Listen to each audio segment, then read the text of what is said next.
on conversational commerce.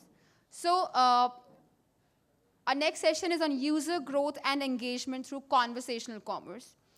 We're seeing a lot of it anyway, a lot. And then, to have a bigger and a better discussion, I would like to invite the moderator, Mr. Ankit Prasad, founder and CEO of Bobble AI. Can we have a round of applause for Ankit, please? Welcome, Ankit. We have our esteemed panelist. I would like to call upon stage Mr. Abhishek Gupta, Senior Vice President, Growth, Mamaearth. Welcome, Abhishek. He's right here. Some energy in the I'm sure you guys have had great lunch. Ms. Chaya Bhardwaj, Founder, Managing Director, BC WebWise. Welcome, Chaya. Ms. Devika Shrimal Bapna, Chief Product Officer, Fab Alley. Welcome, Devika. Mr. Swapnil Tripathi, Chief Business Officer, Intercity. Can we have a round of applause for all the panelists? Over to you, Ankit. Thank you.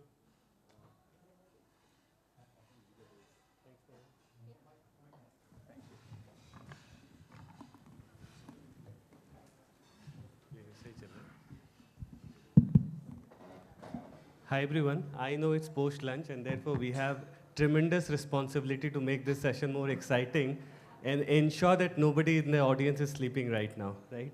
So with that responsibility, we take this interesting topic of leveraging conversational commerce, right, for business growth, for user engagement and business growth. First of all, let us understand what conversational commerce means, right? And all of you, I'm sure, belong to the advertising and marketing fraternity. And you know how many conversational interfaces has recently been developed, starting from messaging apps to now chatbots inside messaging apps to different voice assistant that sits in your house and adhere to your voice commands, right? Or even keyboards, right? An interface that works along with your messaging and has tremendous power, right? So how do we leverage these conversational interfaces to build a connection with the end consumers, customers, right? And through their entire journey of discovery to transaction to engagement, how can we leverage these conversational interfaces? So we will get to know from a diverse set of panel here. We'll get to learn from them, ranging from a personal care brand to a digital marketing agency to a offline smart bus ecosystem to a fashion and retail industry, right? People also come from different backgrounds. Devika happens to be from product background, Swapnil from business background, Chaya is the MD and CEO, and Abhishek happens to be from the growth background, right? So we get a mix of the opinions and the initiatives that they have taken in their own organizations, or they have at least understood from the industry. They will be sharing with you, and I'm sure this is going to be beneficial. So let me start with a quick round of introduction and opening statement, maybe with you, Abhishek. Hi guys, I'm Abhishek. I take care of the online business at Mamaearth. It's been around 4 years at Mamaearth. It was a very small organization when I joined, and हमने सोचा भी नहीं था हम unicorn बनेंगे उस point of time पे. But I think the market has been really good for us. In terms of conversational commerce is concerned, so while running the online business at Mamaearth and being one of the largest G2C brand, we always make sure that how we are ahead in the market, not just in terms of how we penetrate the category, how we understand the customer, but also in terms of how we use the data as well as the digital footprint which we have created in the market in a much better way and better sense. And hence, in a current way, we are quite running the whole business, not just online but also offline. In a way, we run a digital business. So suppose if we want to open a new store, if we want to maybe set up a new geography, we first study the online market, what products are selling, what products are selling well in the market, how the store location need to be there, what are the planning in that store. Suppose my face wash need to be staggered in a first row or in the second row. And that's how we are making sure that whole this data or the digital mindset is replicated to the online business and in the offline business. And that's how we making sure that the days in head of inventory as well as all the businesses optimized in a much better way for us at Mamaearth. Thank you. Thanks, Abhishek. Maybe Chaya, you can introduce yourself. Yeah, hello everyone. So I'm Chaya Bharadwaj, founder of BC WebWise, a full-service digital agency. So before I started this agency, I used to be a business journalist with Business Today magazine. And one of the key things which I observed, when I decided to start my own agency, is my beat used to be advertising, marketing, and media. That there was a lot of one-way conversation when you looked at ATL, right? You see a television ad, you see a print ad, and that was how marketing was. It was very one-way communication. And as a business journalist, I used to use websites of Business Week, Fortune magazine at that time. And obviously, a website is interactive. The minute you have interaction, it means that you can do so much more on a website. So just yesterday when I was talking to Ankit also, I said that, when we today are talking about conversational marketing, actually, the digital environment is such that every piece of communication that you put out has the opportunity to have a conversation with your potential customer. And I remember in our early days of developing websites, that was the core thing that we would do. We would always say that your website is your salesperson. Your website is your storefront, and as you interact, it becomes your salesperson. And yes, then you start your conversations. It has to be that way so that you engage the audience. So that's my 2 ways to open the forum. Thank you. Thank you, Chaya. Yeah, hi. My name is Swapnil. I take care of demand for Intercity Relia 3. Intercity, to understand in a simple sense, is when you look at most of the budget traveler in India, when they are trying to travel between a city to another, the significant mass is the one which is very limited by budget. And what we all today call them as Bharat consumers, that's what we cater to.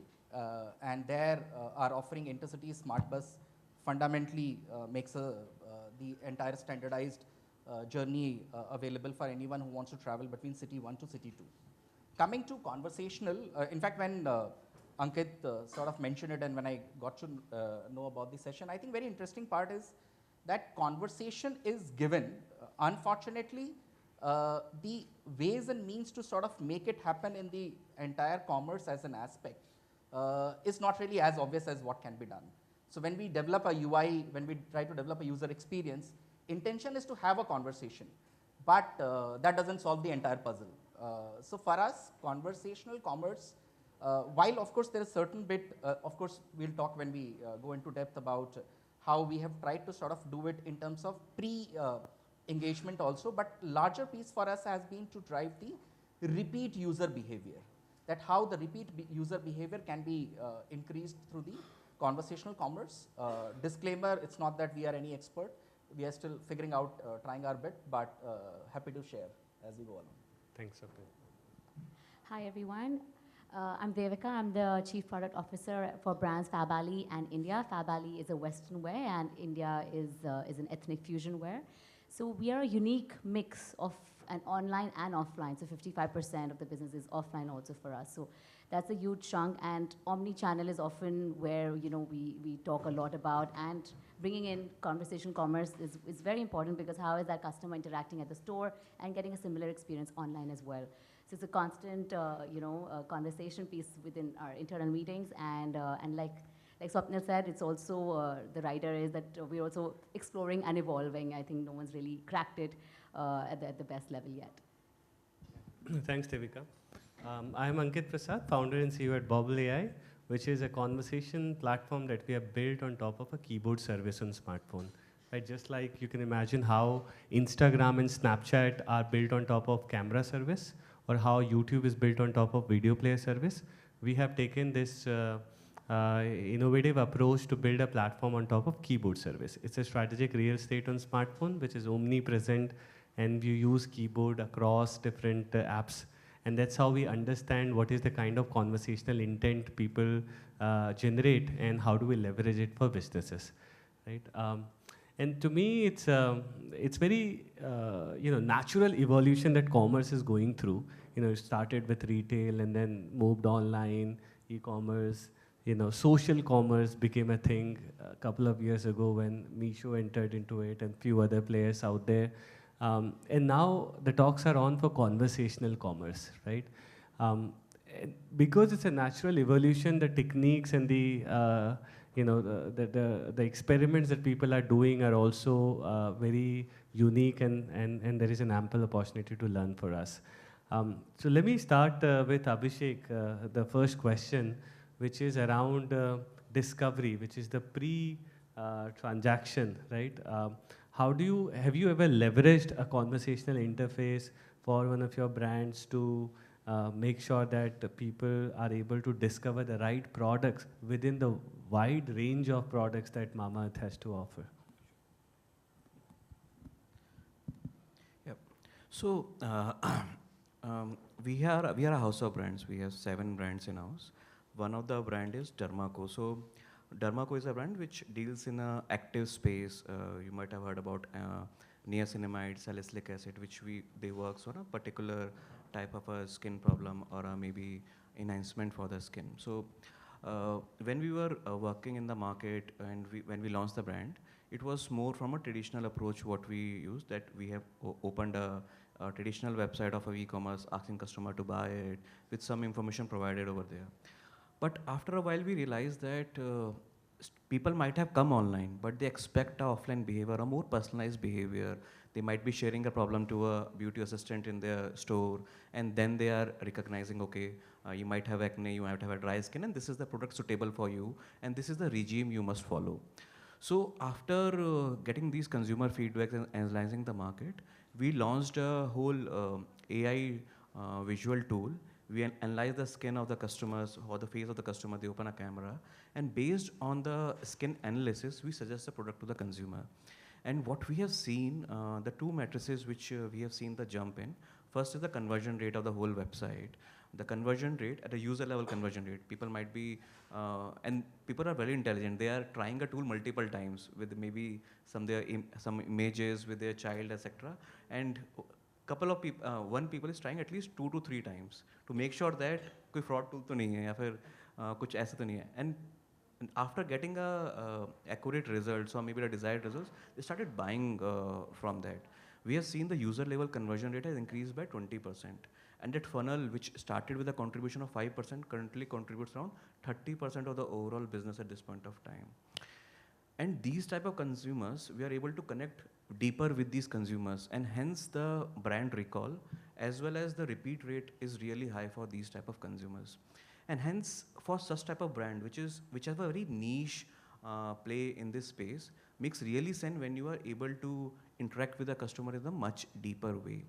And hence I would recommend for the other brands as well, if you are able to connect with the customers, you not only just solve the bottom of the funnel conversion problems, but also top of the funnel. And your repeat rate and the LTV from those customers will be really high. And one must invest. It might pay you in a long term, maybe in a 3 months or 6 months down the line, when you actually identify the problem, build your engine in a much better way, which gives you a much accurate results. But eventually it will be a much more sustainable business and a much more profitable business in the long term. All right, thanks, Abhishek. In fact, you pointed out a really nice thing, which I think Chaya was and Swapnil were also talking about earlier, that people want to engage into conversations, right? Even if it's a physical store, they meet the beautician there and they ask questions. They get certain answers and recommendation of products, and the basis of trust that gets developed during that conversation, they make a purchase decision, which I guess you have very well replicated it online through AI-powered skin assessment tool, if I'm putting it correctly. Right. And we have also seen that people are very willing to chat. I still remember 4 years back, the first time when we hired 3-4 agents. हमने कहा कि chat करके देखते हैं. We took one of the tools and put the chat option. People were asking as many questions as possible, that why this product need to be used, how should I use. They are sharing their photo, what product should I use.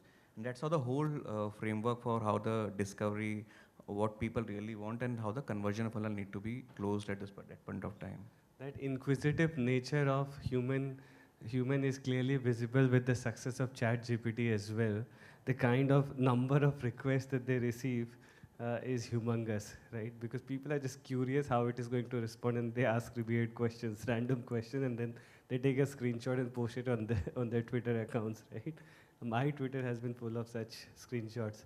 Anyway, coming to you, Swapnil, for Intercity, I remember we did a campaign wherein you leverage the Bobble audience to sort of make your brand get discovered at the right time when people are making their travel plans and holidays are being discussed. So could you share some insights around that campaign, conversation media marketing campaign that you did?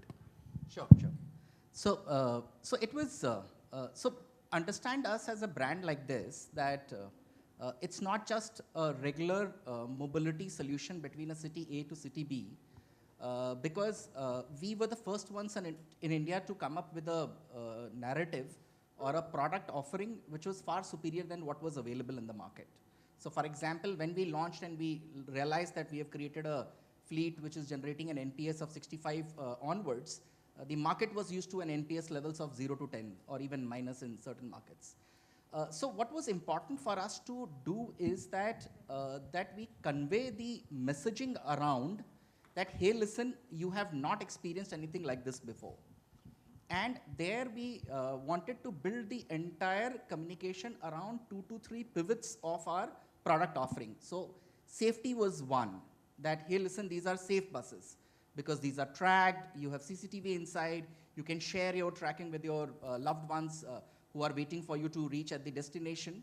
And there is a staff inside also by the name of captain.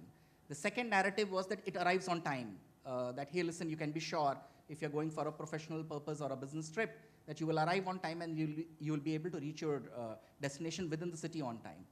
There, what we did is that, thanks to Ankit's team, we started building the entire communication around these primary pivots of the USPs.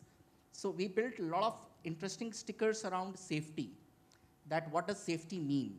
So when I am communicating with someone and I want to say that, hey, listen, I am going from Delhi to Amritsar by bus, and I do it with a sticker which says, hey, listen, I am going Delhi to Amritsar, balle balle, through this safe bus. And similarly, there were a lot of other stickers which were developed around the other narrative, which was about on time, that how do you beat the general delay which ends up happening on the road, because, hey, listen, there is a smarter bus which ends up reaching on time. It helped a lot. The campaign was fairly decent, I should say. While most of our experiments in the pre-engagement space has been largely around branding, and that's the reason this was also branding. I think couple of million user engagements is what we achieved, and a lot of shares. So it's a fairly decent campaign, which ended up communicating the message around to folks that, hey, listen, it's a differentiated product.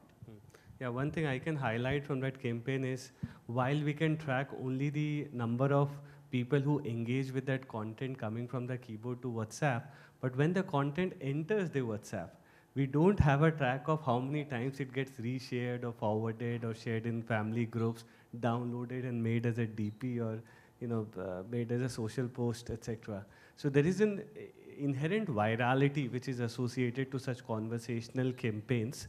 When people start talking about it, there is no limit to how far that conversation is going to go. Yeah, no, very quick, I just realized. So we did this campaign, and I think some 40 or 45 odd days after that, a friend sort of sent one of the sticker to me saying that, is it created by a user or you guys are sort of behind it? So there is a virality which sort of happens, which you don't even get to realize. Of course, thanks to analytics, that you eventually get to know that there is a reshare happening. Yeah. Cool. Chaya, coming to you, given your experience of working with multiple clients across decades, I would say, how has been your experience, when you design such campaigns? Is there any insight that you can share with the audience? Yeah, coming to your sticker story, and even I got this hi Shaya kind of a thing. See, one of the key things is even yesterday we were talking, when, we have all been, and especially in India, we are used to relationships. We are very warm, we are very open people. So I'm sure, like me and Ankit, all of us would have gone to starry shop probably with our mother. And वो दुकान में they show so many saris and then they drape it around themselves and they tell us, आप बहुत अच्छी लगेंगी, ये आपके लिए सूट होगा, आपके लिए खास लेकर आ. So we are so used to this warmth and personalized experiences that how can we now translate it into, the e-commerce space? Where you're just buying and that's it. I remember when I used to call our grocery store, तभी भी quick commerce होता था. I used to say Jaya Ben के घर से बोल रहे. My mother's name was Jaya, so Jaya Ben के घर से बोल रहे, and they would send it. Now we don't do that, right? In the shop, we just add it to our shopping cart. So I think one of the key things is, of course, how can you make this conversation very personalized, and how much more warm can we be? It can't be totally transactional. And I think some sites, some brands are getting it very right, but it's not always very easy to. And I think definitely, I was very interested in the keyboard that you have and the level of personalization. I think these kind of tools, there are many tools, and of course yours is also AI-led. I think definitely AI will, play a very important role in enabling this, entire personalization. The other aspect I just want to add, other than this entire tonality, is this commerce is going to happen, of course, through the journey, right? It is going to happen from your whichever touch point, right? From your website to your ad banner to the actual moment of truth when you're actually shopping. So social media is where a lot of conversation is happening. That's why you have ORM, where the online reputation manager is replying. And, whenever there is a need, you do more and more personalized responses. That is another very, very critical middle of funnel where conversations are happening. And the third is influencers are also doing conversations, and they're also helping in bottom of funnel over there. I think all of these have to be considered, because there is a tendency to look at conversational commerce only in the bottom of funnel, that when the transaction is happening. Product profiler right from is another awesome opportunity to personalize and make the audience feel that this is for me. Okay, so yeah, these are some of the things that I would like to add. I can speak about HDFC Insta branch. Maybe we'll come to it. We'll come to it later. Yes, later. Good. Sure. Yeah, but I got a key takeaway, and it's an interesting takeaway. जैसे साड़ी वाले shop में sales person जिस तरीके से cell करता है, अगर हम उसको AI के थ्रू रेप्लिकेट कर सके, राइट, अपने इंटरफेस में, तो फिर हमारी सेल्स भी बढ़ जाएगी फॉर श्योर, राइट. तो ये काफ़ी अच्छी लर्निंग है. Anyway, so yeah, of course, discovery is important, pre-transaction, creating awareness about your brand is important, but at the same time, I'm sure every brand wants to deliver or get more transactions, right? And how do we leverage conversational interface to deliver more transactions? That's the second phase of the consumer journey after discovery. And this is where, Devika, I wanted to bring you in and understand, coming from the fashion and retail industry, this is definitely a unique industry.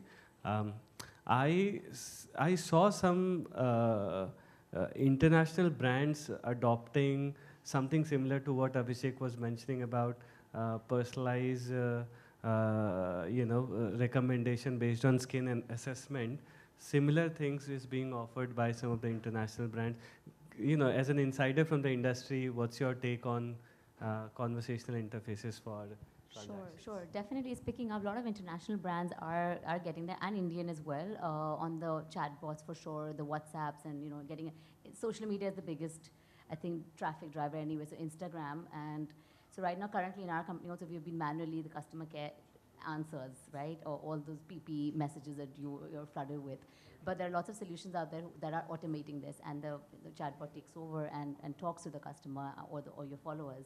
So that is definitely one big way that brands are doing it. The other one that we're also now, so in fashion, I would say you can break it down to kind of product and price positioning and who your real customer is. If it's more like a high ticket item, more premium, and the customer wants to know more about the product, then yes, you need to have that conversation.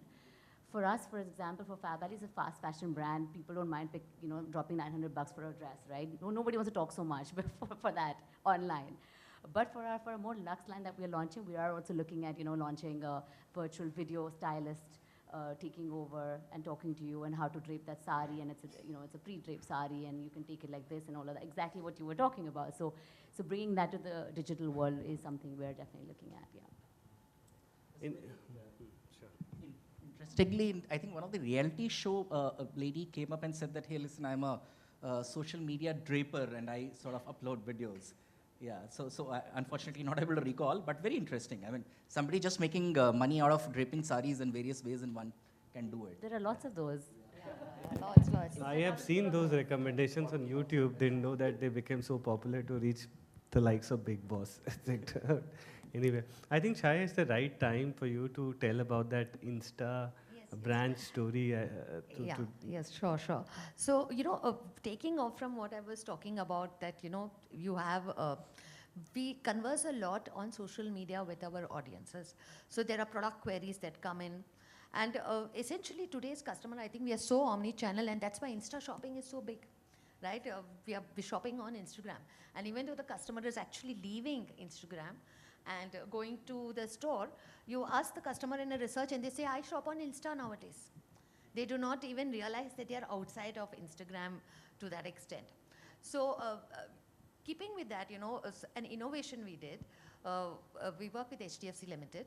So we said that why can't we do inside while there are lead forms, right? I mean, there's performance marketing which does that. But we integrated a HDFC Insta branch inside of Instagram itself. So if you go to the HDFC Limited page, there will always be an Insta branch. So you can click on that, and then the conversation happens inside the story format itself.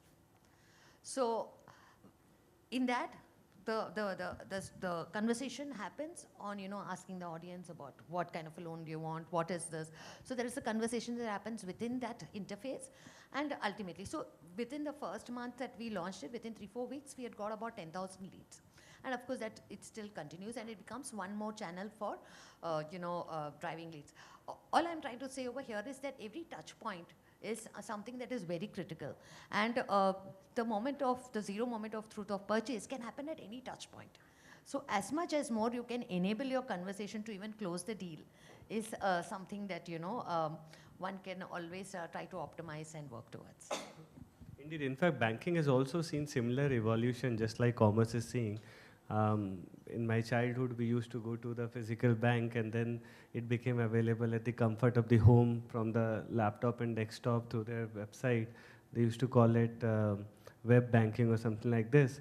And then eventually it made your life much more comfortable when you are able to do banking while you're sitting on your cab and going to a different meeting, right?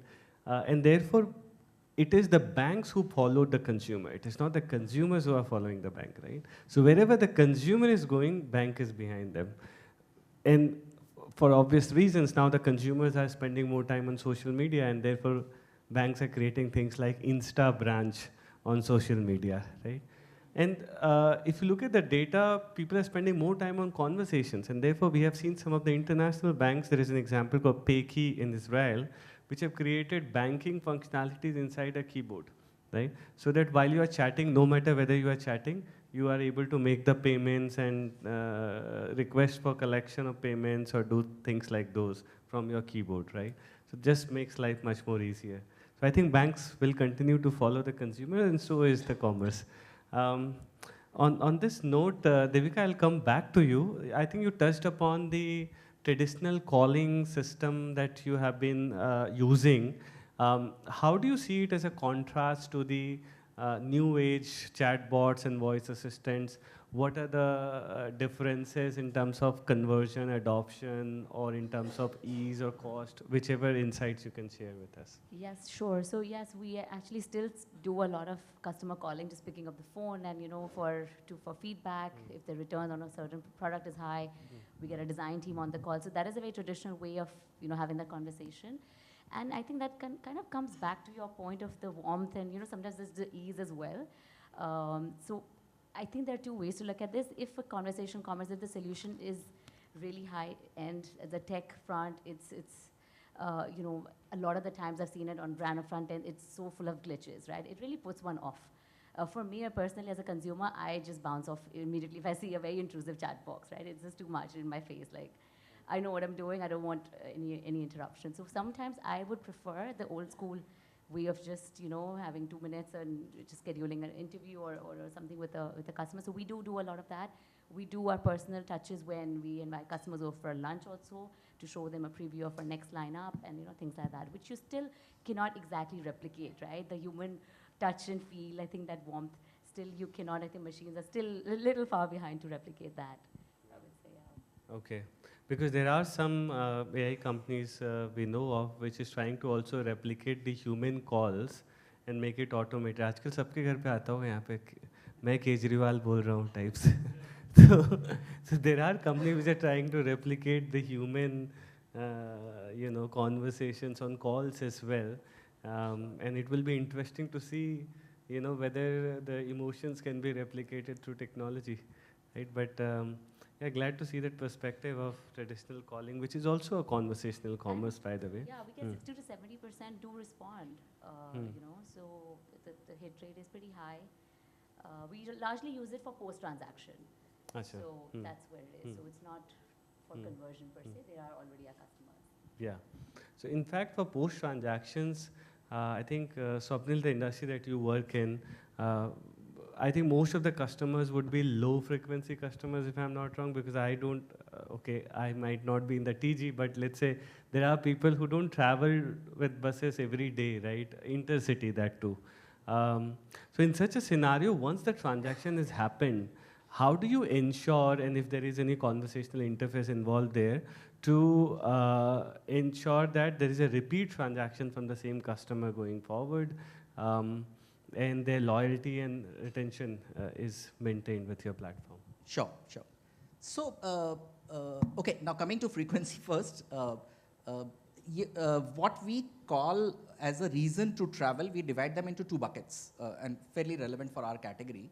One, we call it as leisure, which we all know, no rocket science, that somebody takes a bus from Delhi to Manali or Mumbai to Goa. The second is what we call as functional reason to travel, which is like I'm a salesperson. I keep visiting upcountry, various small cities. That's one. Two is I am a young professional staying in a city and not married, and my parents are there in a city which is, say, 300 odd kilometers away, 500 odd kilometers away. Once in a month, I keep visiting them. So our average frequency in intercity bus is at least 5 to 6 times in a year. But having said so, of course, it is not comparable to whether you call it grocery as a category or any other category where you buy quite frequently per se. So one of the use case which was very important for us, and it was relatively unique for us, is in bus as a category, nobody was used to using app after the booking is done. So fundamentally, the assumption was I go to a OTA app, I book the bus ticket, and then I need to call up the bus driver and figure out where the bus is, it's arriving on time, and then I complete my journey. We had completely transformed that on the app, that, hey, listen, track the boarding point on app, track the bus on app, pre-book your meal on the way at the boarding point on app, figure out where the bus is going to stop. So all those things were on the app. And we were generating 1/3 of our bookings on our own D2C app, while 2/3 of the bookings used to happen on an OTA. So that consumer very clearly didn't have the app.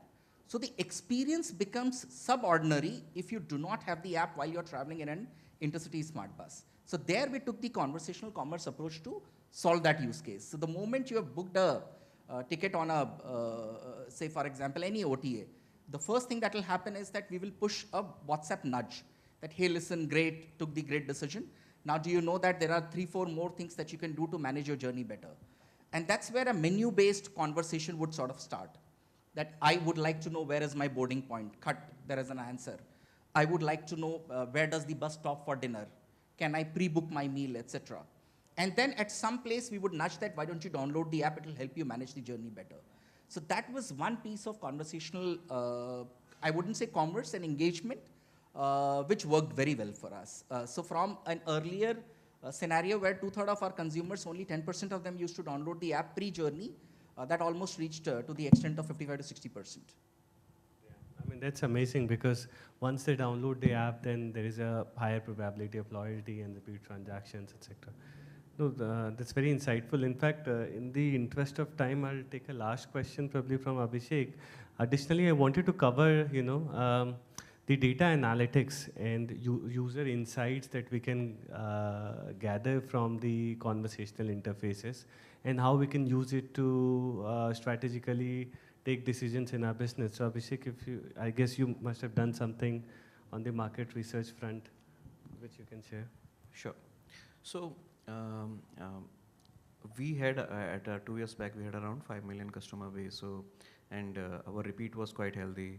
It was brand repeat is quite high, 80%, and platform repeat was around 50%. So people used to come to website a lot, used to interact to our products and everything a lot. So we decided how we can utilize this data in a much better way, apart from just generating a revenue from these customers. So we thought that there are, I think, 2 ways where we need to work upon or maybe deep dive upon. First was how we can maybe decide our product roadmap, what to launch, what brand to launch in future, and by asking this consumer a lot, understanding where the gap is, understanding what they really want from us, and what should be, and deep diving on that, what should be the proposition they are relating to most. So Ecologica, recent brand we launched last year, we decided by asking the consumer, okay, whether you are relating Hydra or hydration more or maybe something else. And that's how people asked us, okay, we want such type of product. Last year we launched a diaper as well. Customer gave us the feedback, we want diaper from you guys. Why not you launch a diaper? And that's how we were able to complete our portfolio. And also, it's also make sure that initial set of customers are ready to buy. And hence, and the initial maybe 1,000, 2,000 orders are, we just need to sell a nurse to these customers, asking them, okay, we launched a new product which you have asked for, why don't you buy? And these are the customers who create a lot of word of mouth as well, because we were listening to those customers. Second track we took was when we do a lot of research on marketing side. When we are launching an ad, when we are launching something, how we can make sure that those are the high CTRs, high relatability to the consumer, high ROI. Rather than testing budgets on Google, Facebook, or maybe some other platforms, just ask the customers, maybe what is the, if you're seeing this ad, what is the first action item you are getting, which of the ads you are liking the most, or maybe onto the lines of what are the much relatable tagline you are able to get from these customers. We are testing a lot of copywriting from the customers as well. How frequently you want us to send a WhatsApp or maybe a communication to you. And we are checking this on the set of cohorts as well. This set of cohorts is asking for maybe a particular frequency. This set of customers is asking for a particular type of a copywriting. And that's how we are able to customize our communication much before doing any spend on those communications. After doing these two tracks, we are able to make sure that the ROI and the profitability on the brands is a far higher as compared to what we are initially level at. And hence, जो D2C channel का जो worth है, it is much more higher as compared to it was before, because I know that people struggle a lot in making D2C more profitable. But giving a direction to your brand, how the brand should speak, how the brand should talk to your consumer, what are the do's and don'ts, what are the future of your, rather than asking your Amazon account manager what should be my next launch, ask your consumers. They will give you much better information. And hence, we are able to make that connect, making sure that D2C is the first and the largest more contributor in our overall business, and not just in terms of revenue, but also in terms of creating a much more substantial and tangible value to the overall business as possible. Oh, that's great.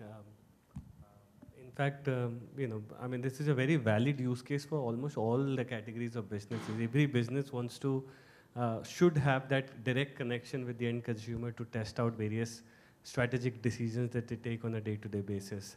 And what best than having a conversational interface to test out your hypothesis. Thank you so much, Abhishek. On a conclusive note, if anybody would like to share any conclusive notes, happy to. We've got some time. I just wanted to add to what Devika said about not being intrusive or annoying, because there is something very basic, like, on many websites, you'll see the chatbot will keep popping up. It just pops up. And you keep closing it, and it's still there. You see, now that's very bad conversation. It is like, you go to shopping, you're walking through, and the salesperson is going on asking you, can I help you, ma'am? Can you help me? And it's very annoying, and you say, no, I'm just looking, and then finally you don't land up shopping. So just a word of caution to be careful that, that doesn't keep happening. Just like everything else, even conversational interface also has some limitations and some demerits. If it is not being used in a wise manner, it might backfire. It might backfire and people will get irritated with your frequent nudges and things of offers and coupons, etc. And they'll be like, they might completely blacklist you, shut down your interface. So I think, yeah, that's a very valid point, to how to beautifully balance the power of the interface and the subtle sort of approach that one needs to make to do not come out as an intrusive approach. Thank you so much, Aya, for that. All right, I think we can wrap up now. Yes. Thank you so much, panel. But however, while we're discussing conversational commerce, Ankit also have a great something to showcase. Maybe that might kind of, make you more interest towards, build some interest towards that as well. So we can have a group picture first, and then I'll request Ankit to probably take us, all of us through that presentation.